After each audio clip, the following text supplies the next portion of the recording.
Hey people, welcome to the Run Testers. It's Kieran here. It is an absolutely wonderful, bright October day at the end of October here in London. I have got my feet in the ASICS Superblast 2 finally, and I am going to go and take these for a marathon test to see how they stack up when you try and push them over 26.2. I know they're an option that some people might be considering. The way that I'm going to do this test today won't be an all-out marathon. I wouldn't pick them for a ratio, but what I want to find out is if I'm cruising the marathon, probably just a little bit lower than my marathon pace.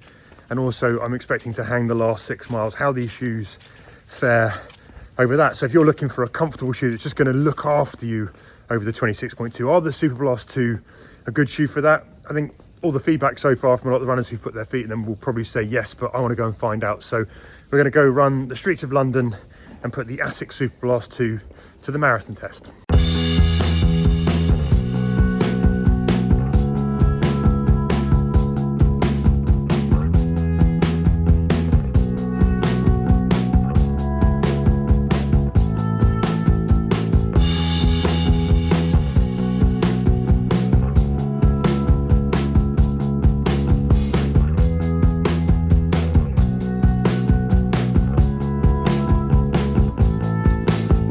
So I'm actually 7 miles in, just waiting to cross a big busy road here.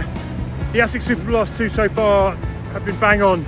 So the early miles, I felt a bit tired, needed something to help me ease into the run. And I just got into a really nice kind of smooth, happy cruising pace very, very quickly. They felt relatively effortless once I ticked up to kind of 8-minute mile pace. And after 4 or 5 miles, I found that I was actually running a bit faster than I thought I would today.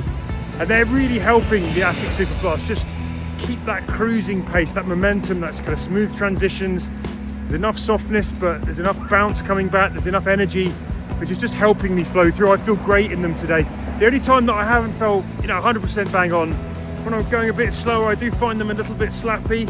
They can feel a bit big at times. I think when I'm up on my kind of mid to 4 foot, I think that's kind of eases off because you're connecting with less of the shoe. But if you're landing further back, I do find you can hear them slapping and there's a bit more shoe than I would usually go for.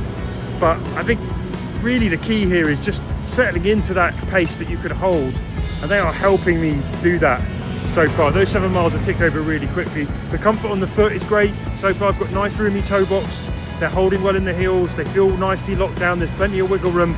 All of that stuff is really good as well.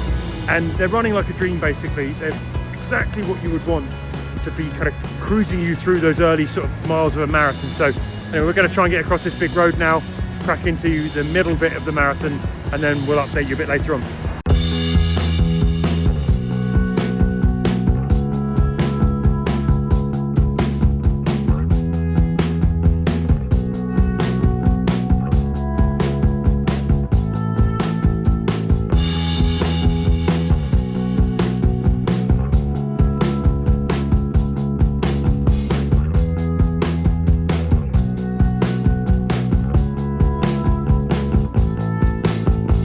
14 miles in, I've just stopped to get some water, and that last stretch, I guess 6-7 miles, the ASICS Superblast 2, the one word I've got about them is consistent. The ride, the energy, the stability, the cushioning, the comfort, everything, it's just consistently good, solid. I don't like it that much when I'm moving at a bit of slower pace. I'm not 100% keen on it. I think there are better shoes. I just like something that's a bit more immediate. To me, there's a little bit of sogginess in it when you're going at your slowest paces and heaviest, but when you get up and cruise, it's wicked, and it's got such good consistency throughout. It's just helping me cruise through those miles. We're just eating them off, relatively sort of steady and in good comfort. Really happy. So yeah, that's it from that section. Getting to water, consistency is what I'm saying for the ASICS Superblast 2.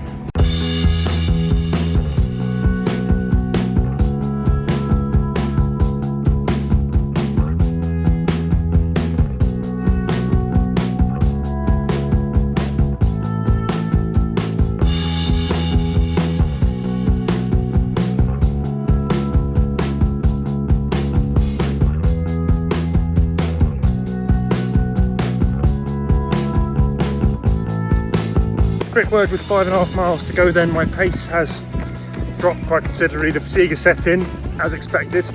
So I'm running a bit more ragged, a bit more slow, everyone's a bit more tired. I need to find some water and some energy. And that is when you kind of find out what a marathon trainer can do for you in real terms when you're really suffering, or when when things aren't going quite so well. A lot of shoes can run well when you're moving well, but it's what happens when you're not moving well that really interests me. And that's where the Superblast here, that consistency really kicks in still. They are still effortlessly comfortable. There is no road coming up through. I've got no foot fatigue, which can really happen when you get to this point. It's just cushion protective, just a little bit of energy, and it's going to do a job. I can feel it's going to help me. It's just going to cushion me all the way around these last few miles. So yeah, that's a happy thing. We'll finish off with a wrap when we get back. So 5.5 miles to go. I'll come in just under 4 hours for the marathon distance, which is a good indication of how these shoes might hold up for somebody if you look at that kind of time. But anyway, let's get on with finishing the job.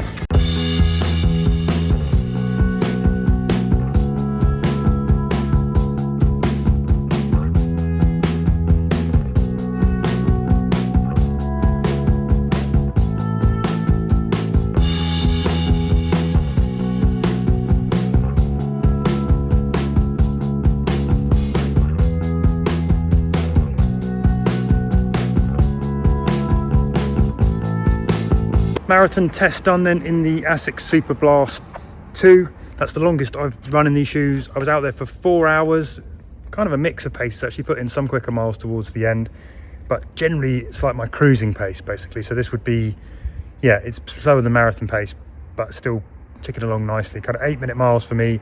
I did push up, and I think I had some sort of 7s in there as well.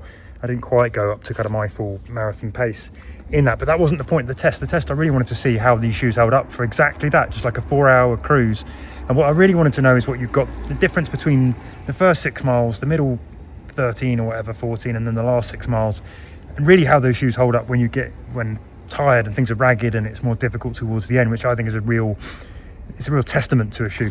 And as I said back there in the video along the way, so what you're really getting is loads of cushioning here, but it can feel a little bit soggy, I think, a little bit soft when you're going at the really slow paces. But for most of those miles and most of those paces that I was running, it's just got a really nice balance to it. It's got a big wide platform, there's a bit of energy to it. It doesn't sink too much, but it does just take away the edge of the road. You don't really feel the road at all there.